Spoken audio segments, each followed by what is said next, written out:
প্রিয়া কোথায়? মেম সাহেব তো একটা কাজে বাইরে গেছে, এই বাড়িতে শুধু আমি আর আপনি আছি। তুই আমার বেডে কি করছিস? স্যার, মেম সাহেব তো 7 দিনের জন্য অফিসের কাজে বাইরে যাবে, তাই আমি ভাবলাম আমি আপনাকে একটু কোম্পানি দেই। তোর কি মনে হয় তোর জন্য আমি প্রিয়ার সাথে চিট করব?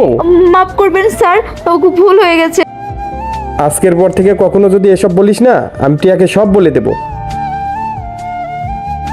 থ্যাংক গড এ আমাদের জালে ফাঁসেনি। হ্যাঁ ম্যাডাম, আপনার জন্য আপনার হাজবেন্ড সত্যি অনেক লয়াল। হ্যাঁ, কিন্তু কি আর করার, টেস্ট তো করাই লাগতো। 7 দিনের জন্য অফিসের কাছে বাইরে যাচ্ছি। থ্যাংক গড ও আমাদের জালে ফাঁসেনি। হ্যাঁ ম্যাডাম, আপনার হাজবেন্ড আপনার জন্য আসলেই লয়াল। সাবধানে যেও। বাই। এ কি করছেন? কি হলো, তুমি ভয় পাচ্ছ কেন? তুমি তো এটাই চেয়েছিলে। তারপর মেয়েটির সাথে কি হলো তা দেখতে হলে ভিডিওটিতে লাইক আর চ্যানেলটি সাবস্ক্রাইব করে কমেন্টে পার্ট 2 লিখে যাও।